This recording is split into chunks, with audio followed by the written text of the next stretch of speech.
জ্বালানি তেলের নতুন দাম কার্যকর হচ্ছে আজ রোববার থেকে। এই হিসাবে পেট্রোল ও অকটেনের দাম কমানো হয়েছে লিটারে ৬ টাকা। একই সাথে ডিজেল ও কেরোসিনের ক্ষেত্রে লিটারে ১ টাকা ২৫ পয়সা করে সাশ্রয় করতে পারবেন গ্রাহকরা। বিশ্ববাজারের সাথে সামঞ্জস্য রেখে স্বয়ংক্রিয় ফর্মুলার আলোকে এ দাম ঘোষণা করা হচ্ছে।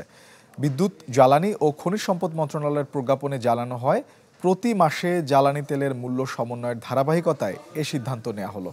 এখন থেকে ডিজেল ও কেরোসিনের নতুন মূল্য ১০৫ টাকা ৫০ পয়সা, পেট্রোল ১২১ ও অকটেন ১২৫ টাকা লিটার দরে বিক্রি হবে।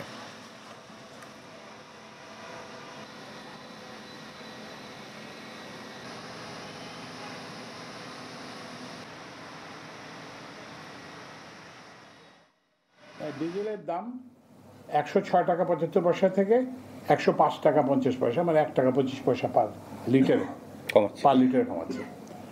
অকটেনের দাম ৬ টাকা কমাচ্ছে।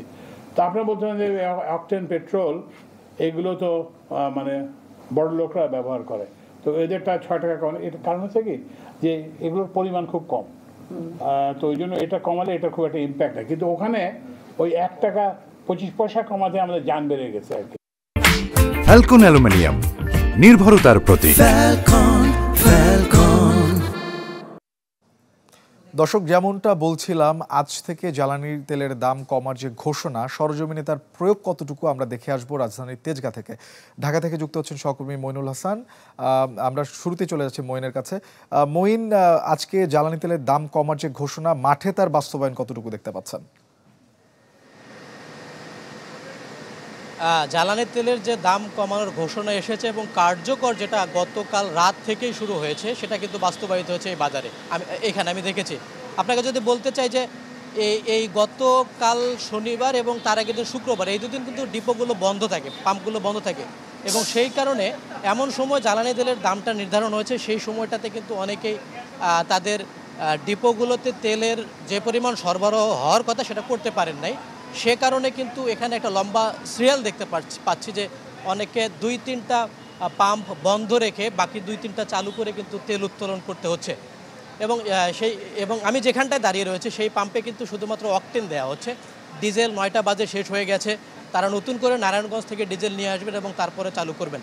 এবং এখানকার যারা দেখতে পাচ্ছেন সিরিয়ালে দাঁড়িয়ে রয়েছে, তারাও কিন্তু দীর্ঘক্ষণ ধরে দাঁড়িয়ে রয়েছেন, কারণ তাদের ৫০% পাম্প বন্ধ রেখে বাকি ৫০% দিয়ে চালু করতে হচ্ছে, এবং সেটাও তাদের আরও সময় লাগবে কিছুক্ষণ, তারপর তারা হয়তো তেল নিয়ে এসে সেটা চালু করতে পারবেন।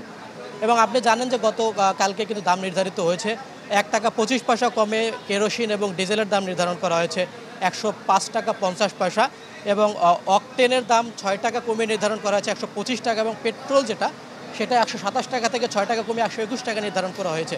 আপনি জানেন গত সরকারের আমলেই কিন্তু গত মার্চ মাস থেকেই প্রত্যেক মাসের ১ তারিখে স্বয়ংক্রিয়ভাবে কিন্তু জ্বালানি তেলের দাম নির্ধারণ করা হয়। এটা একটা IMF-এর যে ঋণ দেওয়ার শর্ত ছিল, ৩৮টি শর্তের মধ্যে কিন্তু এই জ্বালানি তেলের দাম স্বয়ংক্রিয়ভাবে নির্ধারণ করতে হবে প্রত্যেক মাসে, সেটা কিন্তু সরকার করে আসছেন। তবে এখন দেখার বিষয়, আসলে জ্বালানি তেলের যে দাম কমার ঘোষণা হয়েছে সেটা কিন্তু বাজারে বাস্তবায়িত হয়েছে। এখন আমরা বলতে পারি যে নতুন করে যদি এই জ্বালানি তেলের যে চাহিদা সেটা যদি সরবরাহ করা যায়, সেক্ষেত্রে কিন্তু এই পাম্পগুলো থেকে যারা জ্বালানি তেল নিতে এসেছেন তাদের কিন্তু সেই দুর্ভোগটা আর করতে হবে না। মইন, আপনাকে ধন্যবাদ। দর্শক, একই বিষয়ে আরও জানাতে মানিকগঞ্জ থেকে যুক্ত হচ্ছেন আমাদের আরেক সহকর্মী ইউসুফ আলী। ইউসুফ, মানিকগঞ্জে আসলে কেমনটা দেখছেন জ্বালানি তেলের দাম ঘোষণার বাস্তব প্রয়োগ, আসলে কতটুকু দেখতে পাচ্ছেন?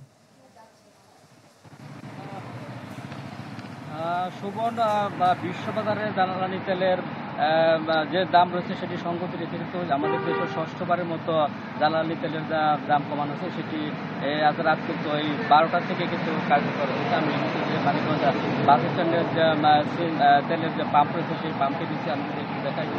এই পাম্পে কিন্তু তারা কিন্তু এখানে তেল নিচ্ছে। এছাড়া প্রাইভেট মাইক্রোবাসও আসছে একটু পর তারা যে কমতি দাম সেটি কিন্তু আজকে থেকে কার্যকর হয়েছে।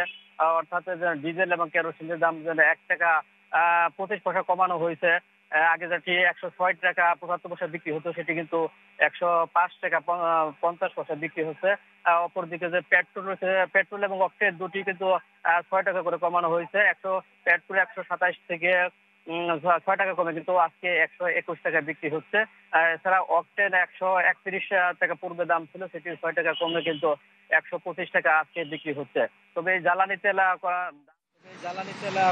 দাম কমানোর ফলে কিন্তু যে ব্যক্তিগত যে গাড়ির যে মালিক রয়েছে, এছাড়া যে গণপরিবহন রয়েছে, সবাই কিন্তু খুশি। তবে গণপরিবহনের যে যাত্রী তারা কিন্তু বলছে যে যেহেতু জ্বালানি তেলের দাম কমানো হচ্ছে, তাহলে ভাড়াটা কমানো হবে।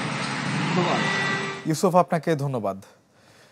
দর্শক, জ্বালানি তেলের দাম কমার বিষয়ে জানাতে ঢাকা এবং মানিকগঞ্জ থেকে যুক্ত হয়েছিলেন আমাদের সহকর্মীরা।